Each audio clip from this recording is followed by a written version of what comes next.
নমস্কার বন্ধুরা, আবারও তোমাদের সামনে হাজির হয়ে গেছি আরও একটা রেসিপি নিয়ে। চলো আজকে আমি একদম সম্পূর্ণ নিরামিষ মশলা পনির বানিয়ে তোমাদের দেখাবো।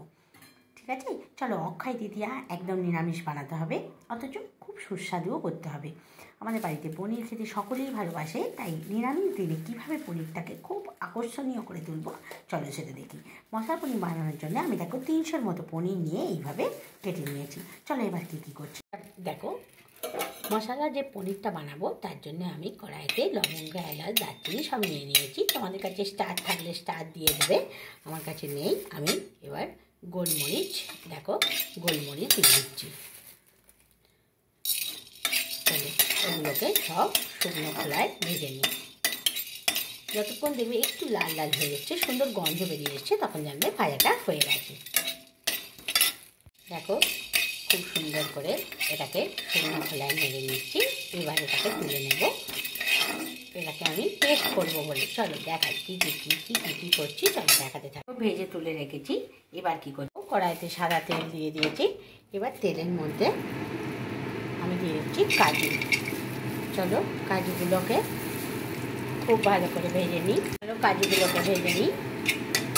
দেখো কাজুটাও ভাজা হয়ে গেছে। এবার চলো এটাও মশলাটা ভাজা হয়ে গেছে। দেখো কড়াইতে ওই তেলের মধ্যেই পনিরগুলোকে দিয়ে চলো ভেজে নিই।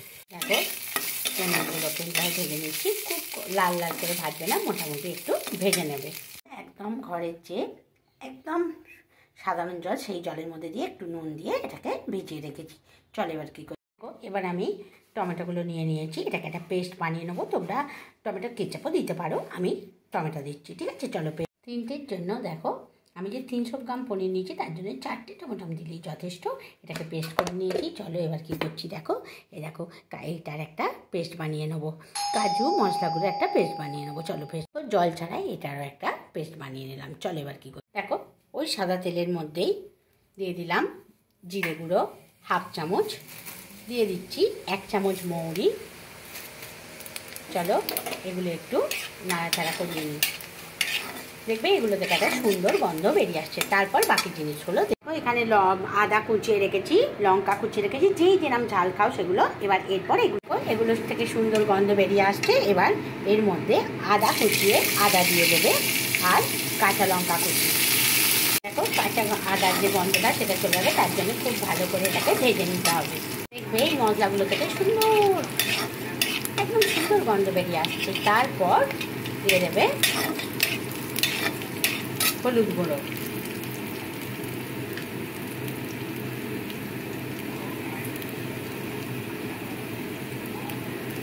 দিয়ে দেবে। তারপর দিয়ে দেবে কাশ্মীরি লঙ্কা গুঁড়ো,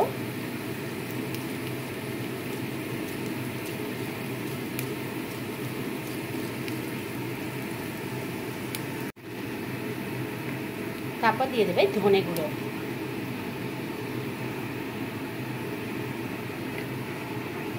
এবার এই মশলাগুলোয় সামান্য জল দিয়ে দেবে, দিয়ে খুব ভালো করে মশলাটাকে কষাতে হবে। কি ভালো কালারটা এসছে দেখেছো, যেহেতু আগে মশলা দিয়ে দিয়েছি তাই জন্য কালারটা এত ভালো এসেছে।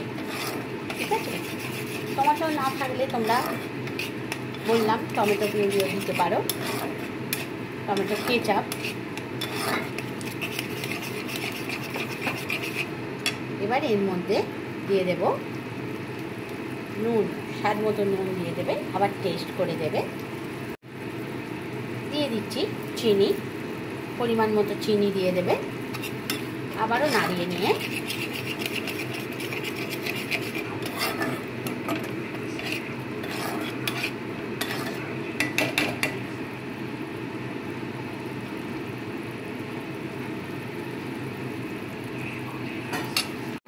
এটাকে এবার একটু চাপা দিয়ে রাখি, তাহলে টমেটোটা পুরোপুরিভাবে ভালোভাবে সেদ্ধ। দেখো খুলে নিচ্ছি ঢাকনাটা।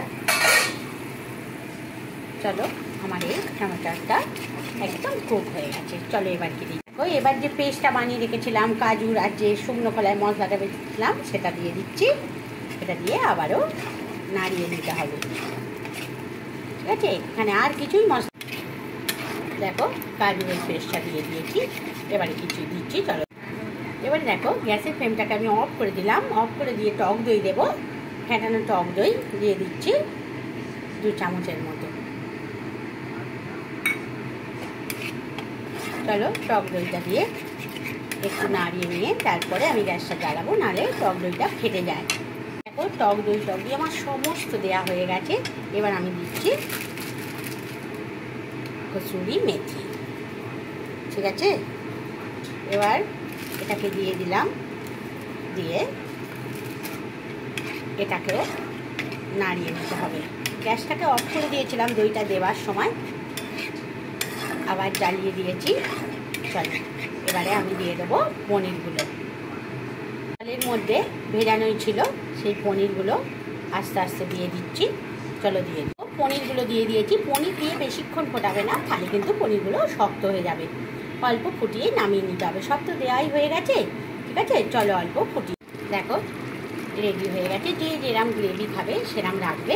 রেডি হয়ে গেছে, আর বেশি করবার দরকার নেই। চলো একদম রেডি হয়ে গেছে আমার পনির মশলা বা মশলা। একদম রান্নাটা রেডি হয়ে গেছে। গ্যাসের ফ্লেমটা অফ করে দিলাম। চলো একদম রেডি।